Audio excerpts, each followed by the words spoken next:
ఉదయకాల ఆరాధనకు వచ్చినప్పుడు అందరినీ ప్రేమపూర్వకంగా ఆహ్వానిస్తున్నాం. A warm welcome to this Lone Star Telugu Baptist Church service. Greet you all in the name of our Lord and Savior Jesus Christ. ప్రభువు రక్షకుడైన యేసుక్రీస్తు వారి దివ్య శుభ శక్తిగల నామములో మీ అందరికీ శుభములు సమాధానం కలుగుగాక.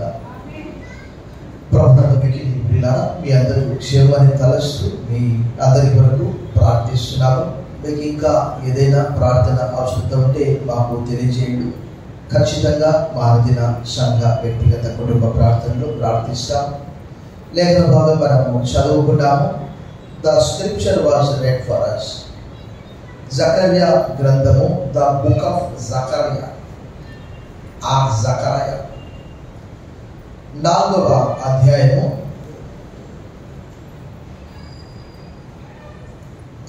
ఒక లేఖన భాగం మనము చదివి మనం ముందుకు వెళ్దాం.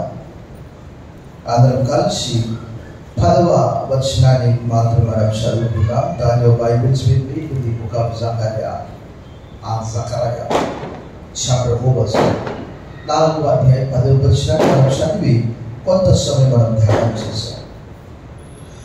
కార్యములు అల్పములై ఉన్న కాలమును తృణీకరించిన వాడు లోకమంతటను సంచారము చేయి యెహోవా యొక్క 7 నేత్రములు జెరుబ్బాబెలు చేతిలో గుండులుంట చూచి సంతోషించి.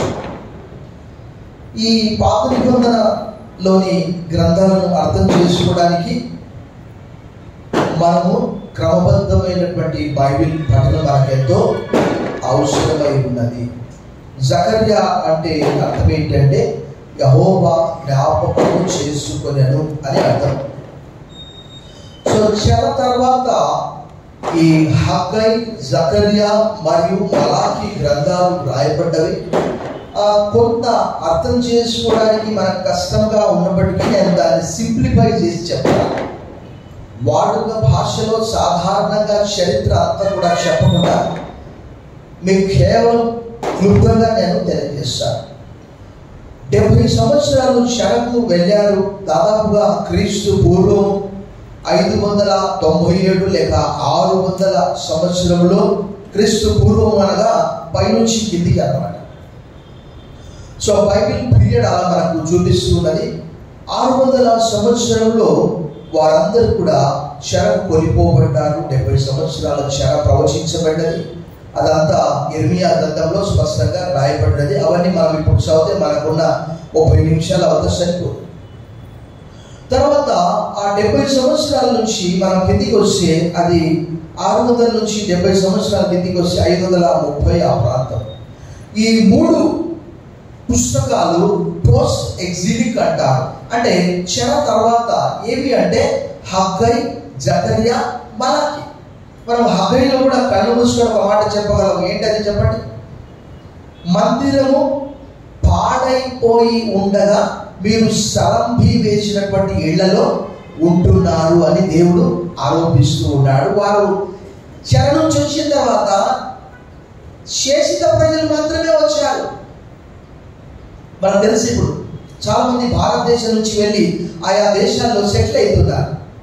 కానీ కొంతమందికి అంటే మాతృభూమి అంటే, జన్మభూమి అంటే ఎంతో ప్రేమ. అయితే శేషిత ప్రజలు మాత్రమే తిరిగి వచ్చారు.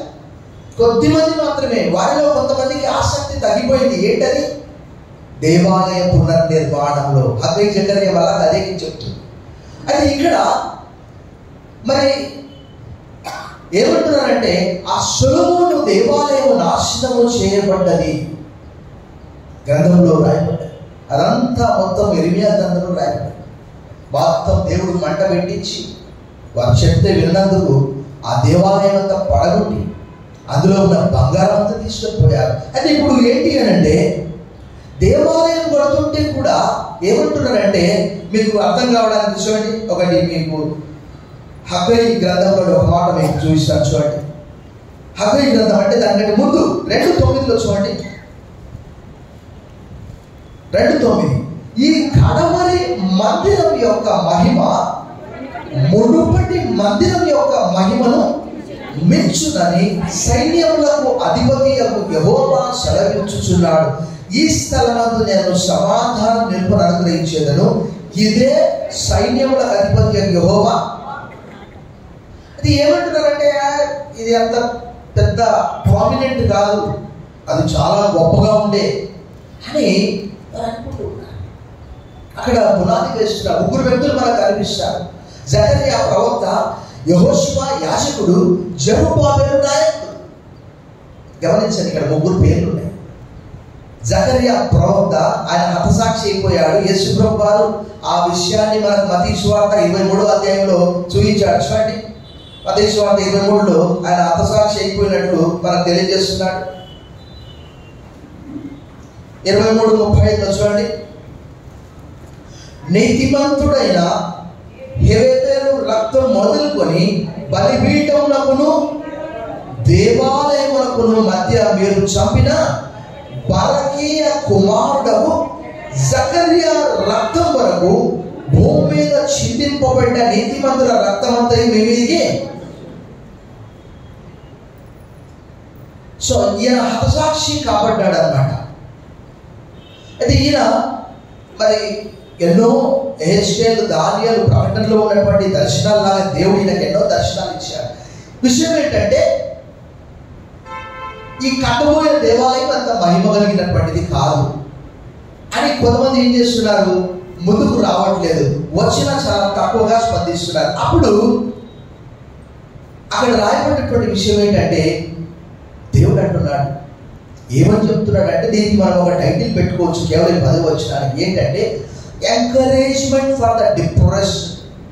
అంటే కృంగినటువంటి వారికి, కృషించినటువంటి వారికి మరి ఒక గొప్ప ఆదరణగా దేవుడు చెప్తున్నాడు. ఏమని చెప్తున్నాడు అంటే, అక్కడ కార్యములు అల్పములై ఉన్న కాలమును తృణీకరించిన వాడెవడు. అనగా చూడండి, మీరు దేవాలయం కట్టడానికి పోతే ఎంతో డిస్కరేజ్మెంట్ అన్నమాట, ఎంతో డిప్రెషన్. అలాగే మనం ఈ అద్దె దినాలు మనం దేనికి ఎలా తీసుకోవచ్చు అంటే, కొత్తగా రక్షించబడినటువంటి వారు, తిరిగి జన్మించినటువంటి వారు, కొత్తగా ఆరంభంలో మందిరానికి వచ్చిన వారికి ఇది గొప్ప ఆదరణగా మనకు కనిపిస్తుంది.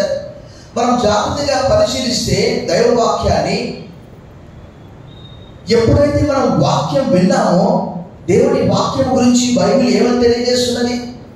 వాక్యము ఎక్కడ విత్తబడుతుంది చెప్పండి? హృదయములో విత్తబడుతూ ఉన్నది. మనందరికీ తెలుసు, మత్తయి సువార్త 13వ అధ్యాయంలో ఏమని రాయబడ్డది? విత్తువాడు విత్తుటకు బయలు వెళ్ళాను, కొన్ని విత్తనాలు త్రోవ పక్కన పడ్డవి, కొన్ని ముళ్ళ పొదల్లో పడ్డాయి, కొన్ని మంచి నేలలో పడ్డవి. మంచి నేలలో పడ్డటువంటి విత్తనం ఎలా ఫలించిందట?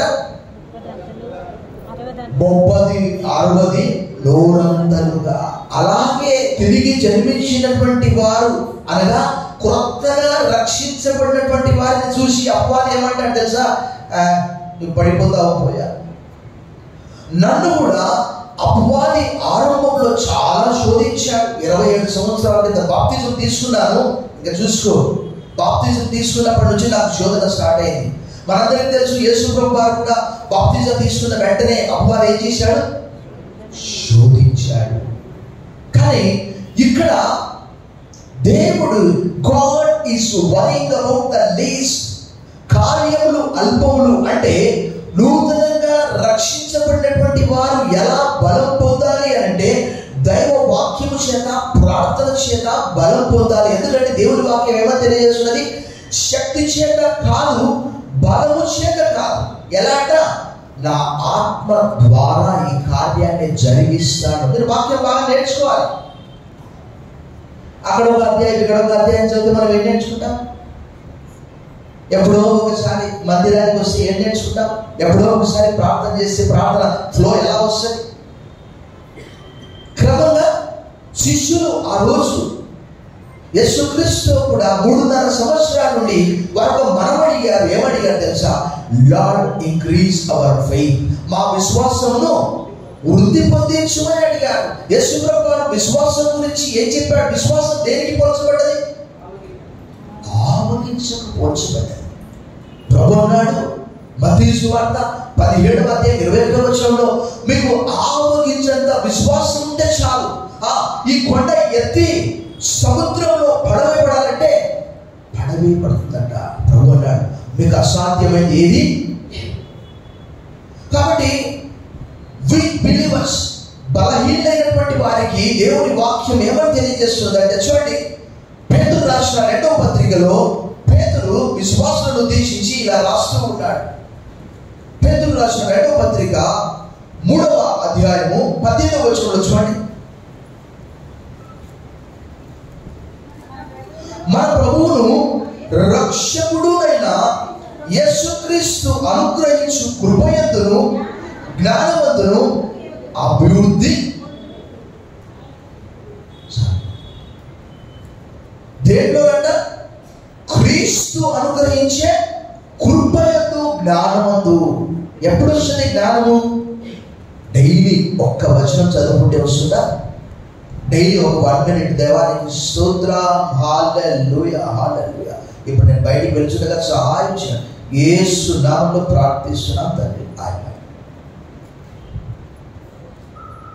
అంటే ఒక మొక్క ఎదగడానికి ఎలాంటి గాలి, వెలుతురు, నీరు ఎలానో, అలాగే ఒక విశ్వాసికి బలహీనంగా ఉన్నటువంటి వారికి యేసు ప్రభు ఏమన్నాడు?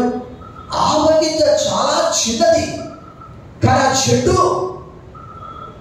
చాలా మహావృక్షం అంట. అక్కడ రాయబడింది నా మాటగా కాదు, మత్తయి సువార్త 13:31లో రాయబడినది. ఆ వచనం చూడండి. అక్కడ మత్తయి సువార్త 13వ అధ్యాయము 31వ వచనం చూడండి.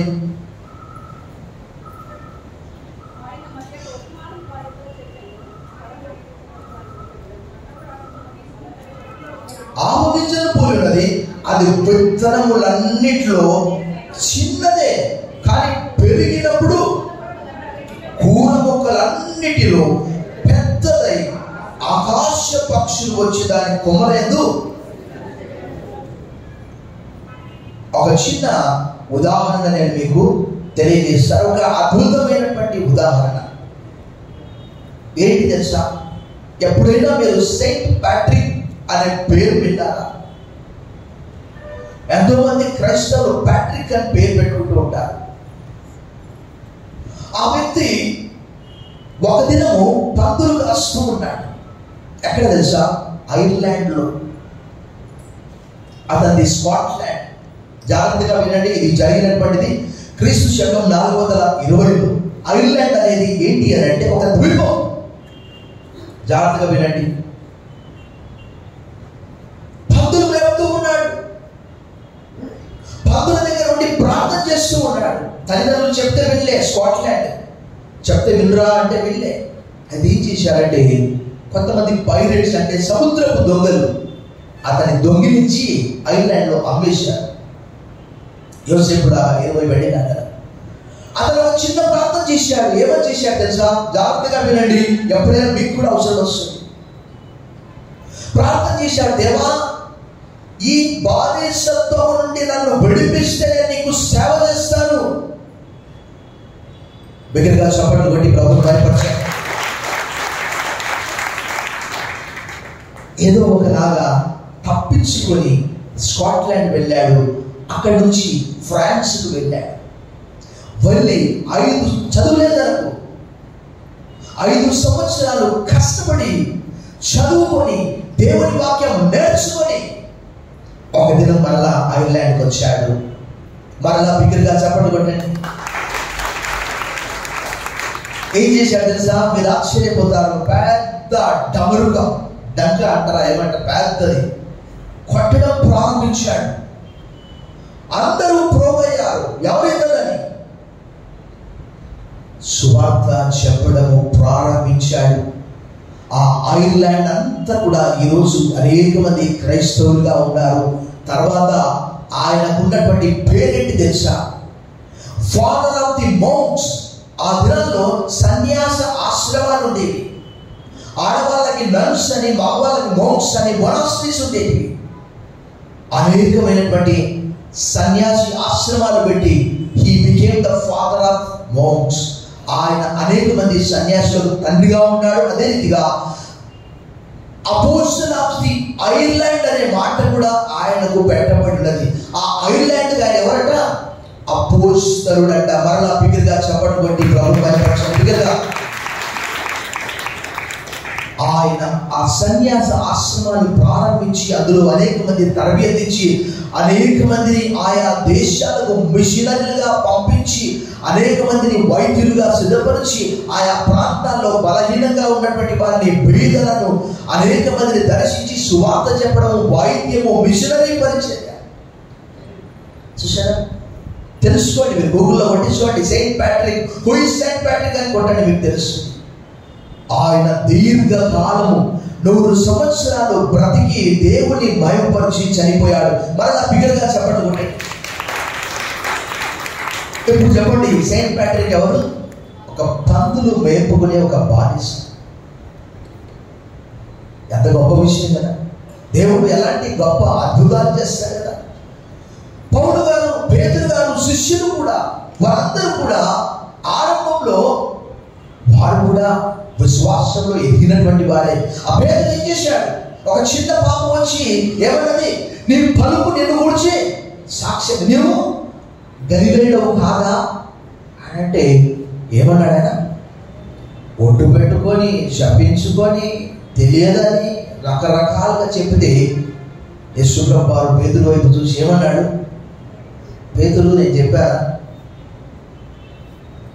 నేను కోడి కూయగా అనుకున్నాను, ముమ్మారు ఎరగదని చెప్పారు. సో వీక్ బిలీవర్స్, బలహీనంగా ఉన్నటువంటి వారు, దేవుడి వాక్యం ఏమని తెలియజేస్తుంది తెలుసా? దేవుడు అలాంటి వారిని ఎక్కువగా కేర్ తీసుకొని బలపరుస్తాడు. The book of Isaiah chapter 40 verse 11. యెషయా గ్రంథము 40వ అధ్యాయము 11వ వచనం చూడండి. అక్కడ ఏమని రాయబడ్డది? Book of Isaiah chapter 40 verse 11.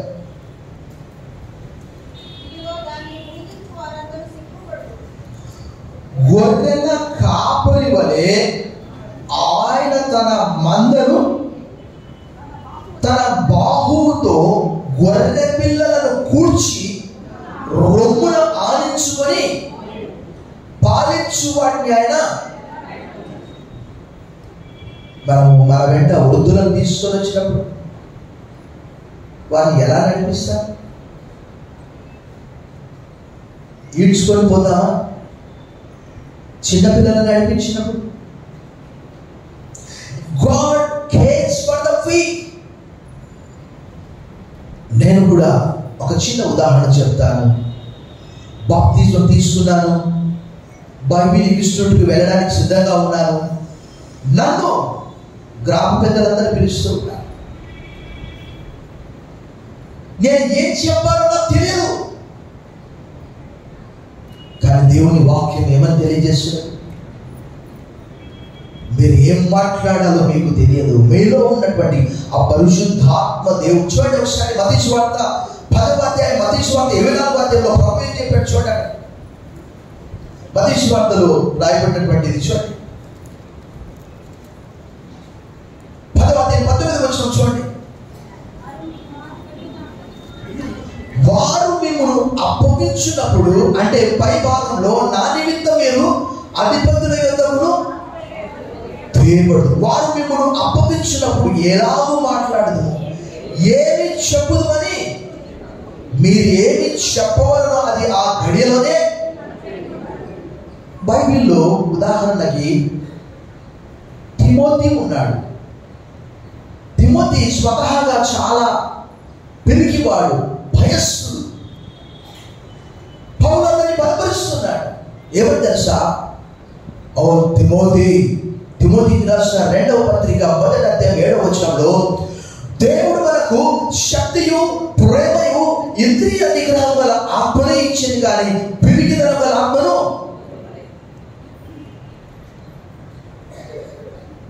ఆ తిమోతికి మరొక మాట చెప్తున్నాడు తెలుసా? ఏమని చెప్తున్నాడు? మన లోక సంబంధంగా ఎంతో తెలివిడవచ్చు, కానీ అపవాది నీ దగ్గరికి వచ్చి, నీ విశ్వాసం ఏది? స్థిరంగా ఉన్నావా? ఈ దినము ఒక యవనస్తుడు నా దగ్గరికి వచ్చాడు. వచ్చి, పాస్టర్ గారు, నేను చాలా ఉన్నత విద్యను అభ్యసించాను, ఎంటెక్ చేశాను, ఫలాని కళాశాలలో చదువుకున్నాను, విదేశాల్లో కూడా కొంతకాలము అంటే ఇంటర్న్షిప్ చేశాను కాలేజ్ నుంచి. మా కళాశాలలో నాతో పాటు విద్యను అభ్యసించిన వారందరూ కూడా ప్లేస్మెంట్ పొందుకున్నాను. కేవలం 3 తప్ప. ఎందుకో నేను విశ్వాసంలో పడిపోతున్నాను పాస్టర్ గారు అన్నాడు. నేను చెప్పాను, ధైర్యంగా ఉండు, దేవుడు తప్పకుండా నీ కొరకు మంచి ఉద్యోగం ఇస్తాడు. దేవుని వాక్యంలో రాయబడినది ఏంటి అని అంటే, తాను ఏర్పరచుకున్న వారు దివారాత్రములు మొరపెట్టుచుండగా వారి మొర వినడా వారి విషయంలో నన్ను ఆలస్యం చేయించున్నాడు. ఓ ఎవరుడా, నువ్వు ధైర్యంగా ఉండు, ధైర్యంగా ఉండు, విశ్వాసాన్ని కోల్పోవద్దు, మన దేవుడు గొప్పవాడని చెప్పారు. బిగ్గరగా చప్పట్లు కొట్టి ప్రభువును మహిమపరచండి. తిమోతికి రాసిన 2వ పత్రిక 2వ అధ్యాయం 1వ వచనం చూడండి ఒకసారి. నా కుమారుడా, క్రీస్తు యేసునందున్న కృప చేత చాలు. దేని ద్వారా బలవంతుడు కాబట్టున్నాడు? ఆయన కృప కావాలి. నేను అనుకున్నాను, ఆ గ్రామ పెద్దల దగ్గరికి వెళ్ళినప్పుడు ఏం మాట్లాడో నాకు తెలియదు. అప్పుడే రక్షించమంటారు. నా లోకం నథింగ్, జీరో. కానీ ఒకే ఒక మాట నేను చెప్పిన వారికి, నాకు యేసు ప్రభు అంటే ఇష్టము, అది ఎంత కష్టమైనా పర్వాలేదని చెప్పారు. వారు అన్నారు, ఏమన్నారు తెలుసా, అందులో కలిస్తే నీకు ఎంత ఇస్తారని అడిగాను. నేను అప్పుడే తిరిగి జన్మించినటువంటి ఒక శిశువు, అలాంటి వ్యక్తిని ఏమంటున్నాడు అతను, ఎంత తీసుకున్నావు నువ్వు కన్వర్ట్ కావడానికి? ఇప్పటికి కూడా ఉత్తర భారతదేశంలో అనేక మంది, ఒకవేళ నువ్వు అక్కడికి వెళ్ళి క్రైస్తవులు అని చెప్పుకుంటే ఏమంటా తెలుసా, కితనే పైసే లేకే తో కన్వర్ట్ పోగాయి, ఎంత ఇచ్చారు నీ కన్వర్ట్ కావడానికి అంటారు. ప్రభునందు మిక్కిలి ప్రియులారా, ఇక్కడ తిమోతి కూడా బలహీనంగా ఉంటున్నాడు. పౌలు తిమోతిని బలపరుస్తున్నాడు. క్రీస్తు యేసునందున్న కృప చేత నీవు బలవంతుడు కాము. ప్రభు కూడా అంటున్నాడు, శక్తి చేత కాదు, బలము చేత కాదు, ఎలా ఇది, నా ఆత్మ చేత నేను ఈ కార్యము జరిగిస్తాను. ఇది నీ బలం కాదు. తర్వాత విషయం మనం చూస్తే, ఫీబుల్ వర్కర్స్ అనగా రక్షించబడినటువంటి వారు ఎలా ఉంటారు అంటే బలహీనంగా పనిచేస్తారు. మీకు ఒక చిన్న ఉదాహరణ చెప్తారు. ఏంటి అంటే, గిద్యోను గురించి మనం చూస్తాం. గిద్యోను దేవుడు పిలిస్తే ఏం చేస్తాడు? ఆయన పారిపోయి దాక్కుంటాడు. మీకు కొంత కష్టం అర్థం చేసుకోవాలి. రకరకాల సూచనలు అడుగుతాడు. మిద్యానీయుల మీదకి యుద్ధానికి వెళ్ళాలంటే ఎంతమందిని తెలుసా? 22,000 మందిని సమకూర్చుకుంటాడు. తర్వాత 10,000 మందిని సమకూర్చుకుంటాడు. దేవుడు అంటాడు నో. ఎందుకంటే విషయం ఏంటి తెలుసా? ఒకసారి ఆలోచించి ఏమంటారు తెలుసా? 22,000 మందితో పోతే ఏమంటారు తెలుసా? ఇది మా బాహుబలము అని అనుకుంటారట. చూడండి, న్యాయాధిపతుల గ్రంథము 7వ అధ్యాయం ఒకసారి మనం చూసాం. బుక్ ఆఫ్ జడ్జెస్ చాప్టర్ 7, న్యాయాధిపతులు 7వ అధ్యాయంలో ఇలా రాయబడ్డ. చూడండి, న్యాయాధిపతులు 7వ అధ్యాయంలో 2వ వచనం, యెహోవా నీతో ఉన్న జనులు ఎక్కువ మంది, నేను వారి చేతికి మిద్యానీయులను అప్పగింపతగదు. ఇశ్రాయేలు ఏమంటారట? నా బాహుబలము నాకు రక్షణ కలుగజేసిన అనుకొని తర్వాత చూడండి, అక్కడ 22,000 మంది అన్నమాట. అప్పుడు జన్మలో నుండి 3వ వచనంలో 22,000 మంది తిరిగి వెళ్ళిపోయారు. తర్వాత చూడండి 10,000 మంది అక్కడ, మరలా 10,000 మంది మనకు కనిపిస్తున్నారు. అదే దేవుడు ఏం చెప్పాడు తెలుసా? కేవలం ఎంతమంది అంట? 300 మంది మాత్రమే. వారి యొక్క అర్థం ఏంటంటే, వారు కుక్కలాగా నీళ్లు గతకాలంటే.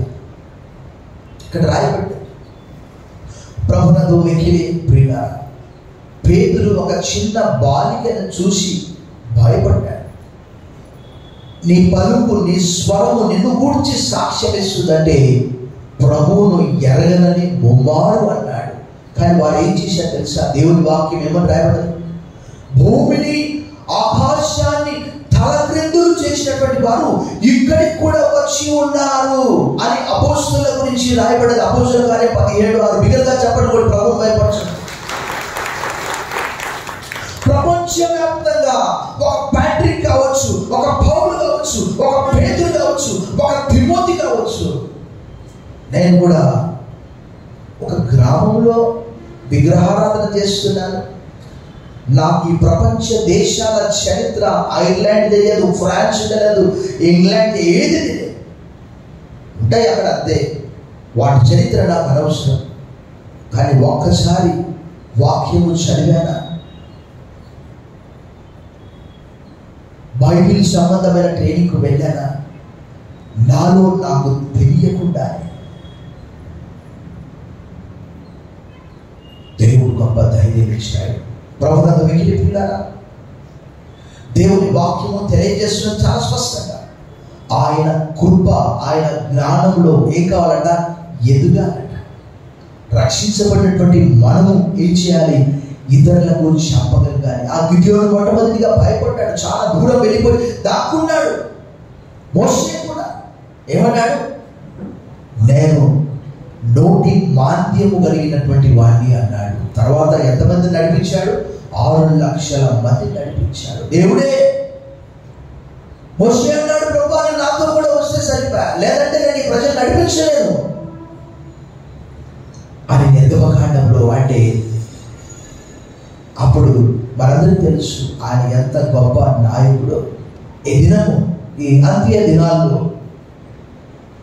ఆయా సమస్యలతో విశ్వాసంలో ఎదగలేక ప్రభు అన్నాడు, ఆవగించంత విశ్వాసం ఉంటే చాలు. చూడండి, మీకు అసాధ్యమైంది ఏది లేదు. మత్తయి సువార్త 17:21 చూడండి. మత్తయి సువార్త 17:21. అందుకు ఆయన, మీ అపవిశ్వాసం చేతనే మీకు ఆవగించంత విశ్వాసం ఉండేలా ఈ కొండను చూచి ఇక్కడి నుండి అక్కడికి పొమ్మనగానే అది పోవును.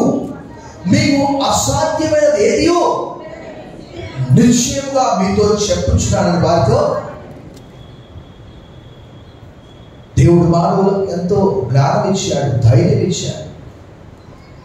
పేతురు ప్రసంగించాడు, ఎంతమంది రక్షించబడ్డారు? 3000 మంది ప్రభువైన యేసు క్రీస్తును తమ స్వంత రక్షకునిగా అంగీకరించారు. అంతకంటే ముందుగా ఆయన భయపడి ఒక చిన్న పాపం దూరంగా వెళ్ళిపోయాడు. ప్రభువుని ఎరగనని ఒడ్డు పెట్టుకున్నాడు, శపించుకున్నాడు, తిరస్కరించాడు. Jesus said, before the cock crows of Peter, you will deny me thrice. ఎంత గొప్ప విషయం అండి. పరలోక ద్వారపు తాళపు చెవులు మనకిచ్చాడంట. చూడండి, 16వ అధ్యాయంలో చెప్తున్నాడు. అక్కడ 16వ అధ్యాయము మత్తయి సువార్తలో ఏమని రాయబడ్డ చూడండి. అక్కడ 16వ అధ్యాయము 18వ వచనం, మరియు నీవు పేతురువు అంటే ఫుట్నోట్స్ ఏమని రాయబడ్డది, పేతురు అనే శబ్దంలో రాయి అని అర్థం.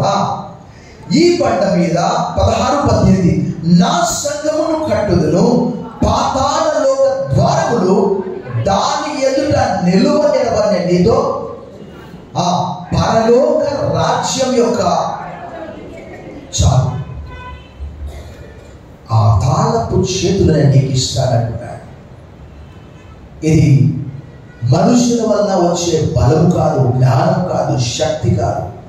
ఆ రోజు ఆత్మచేత అభిషిక్తులైనటువంటి వారు ఆయా రకాల భాషలతో మాట్లాడితే అందరూ ఆశ్చర్యపోయి ప్రభు అన్నాడు, ఆయనను పరిశుద్ధాత్మ మీ మీదికి వచ్చినప్పుడు మీరు శక్తి నొందేదని కనుక మొట్టమొదట యెరూషలేములో, తర్వాత యూదయలు, తర్వాత సమరయలు, తర్వాత భూదిగంతముల వరకు నాకు సాక్షులై ఉందని చెప్పారు. ప్రభునందు మిగిలి పిల్లారా, దేవుని వాక్యంలో రాయబడ్డది. మనం ఎప్పుడు బలహీనమో అపోజినటువంటి పౌలు అక్కడ ఏమని రాయబడ్డ చూడండి. ఫిలిప్పీలకు రాసిన పత్రికలో 4వ అధ్యాయంలో ఏమని చెప్తున్నాడు చూడండి. 4:13 చాలా చక్కగా చెప్తున్నాడు. నన్ను బలపరుచువాని యందే నేను సమస్తమును, I can do all things one who can strengthen me. ఇది నా శక్తి కాదు. పౌలు అంటాడు, I am least of the apostles, నేను అపోస్తలులందరిలో నేను అల్పుడను.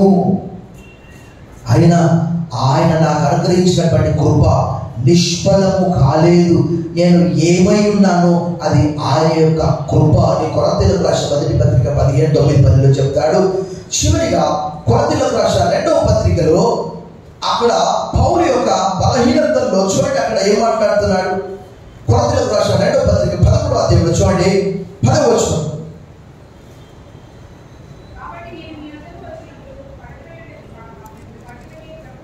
పన్నెండవ అధ్యాయము 10వ వచనం. నేనెప్పుడు బలహీనుడనో అప్పుడే కనుక క్రీస్తు నిమిత్తము నా కలిగిన బలహీనతల్లోను, నెదల్లోను, ఇబ్బందుల్లోను, హింసల్లోను, ఉపద్రవంలో నేను ప్రియ విశ్వాసి, నువ్వు ఎదగడానికి ఆటంకాలు ఏవేవైతే ఉంటున్నావు. అదే సెల్ ఫోన్ చూడవచ్చు, వార్తల కొరకు, సమాచారం కొరకు. సెయింట్ ప్యాట్రిక్ ఎవరంటే నీకు చూపిస్తుంది. ఈయన ఐర్లాండ్కు మిషనరీగా వెళ్ళాడు, పందులు కాసుకుంటూ ఉండేవాడు, ప్రార్థన చేశాడు. దేవా, ఈ పందులు కాసే పని నుంచి నన్ను విడిపిస్తే నేను నీకు సేవ చేస్తానని చెప్పాడు. దేవుడు ఆయన ప్రార్థన విని మెల్లగా తప్పించుకొని వెళ్ళాడు. అక్కడ నుంచి స్కాట్లాండ్కి వెళ్ళి, అక్కడ నుంచి ఫ్రెంచ్కి వెళ్ళి అక్కడ 5 సంవత్సరాలు చక్కగా విద్యను అభ్యసించి బలపడి ప్రార్థన ద్వారా మరలా ఎక్కడైతే పందులు కాశాడు అక్కడికే వెళ్ళాడు. కానీ మనం ఎక్కడైతే ఉన్నామో అక్కడే ఉంటే ఒక లోక సంబంధమైన సామెత ఉంది. ఏంటి అని అంటే, గొర్రె దొంగ బెత్తడేనంట. ఇంకా అంతే, అది పెరగదు. అలాగే ఎక్కడ వేసిన గొంగడి అక్కడే. అలా కాకుండా అనుదినము దేవుని వాక్య పఠనము, ప్రార్థన, పరిశుద్ధుల సహవాసము. గత పాఠంలో కూడా కొన్ని విషయాలు చెప్పారు. అప్పుడు మనము బలవంతులము కాగలము. తరలి వచ్చండి, ప్రార్థన చేశాం. సర్వశక్తి గల దేవా, ఈ దినమునైనా మరి ఆ యొక్క దేవాలయ పునర్నిర్మాణ సమయంలో అక్కడ మేము చూస్తున్నాం, యెహోషువ, జెరుబ్బాబెలు, జకర్యా ముగ్గురు కూడా ప్రయాసపడుతూ ఉంటే వారి పని సఫలం కావట్లేదు. కాబట్టి అన్ని జనులు నవ్వుతూ ఉన్నారు. అపవాది సంతోషిస్తున్నాడు. అపవాది అనేక రకాలుగా మమ్మల్ని పడద్రోయడానికి చూస్తూ ఉన్నాడు. దయతో జ్ఞాపకం చేసుకోండి. నన్ను బలపరచువాని అంటే నేను సమస్తము చేయగలను రీతిగా మమ్మల్ని బలపరుచున్నాను. యేసు నామములో ప్రార్థిస్తున్నాం తండ్రి, ఆమేన్.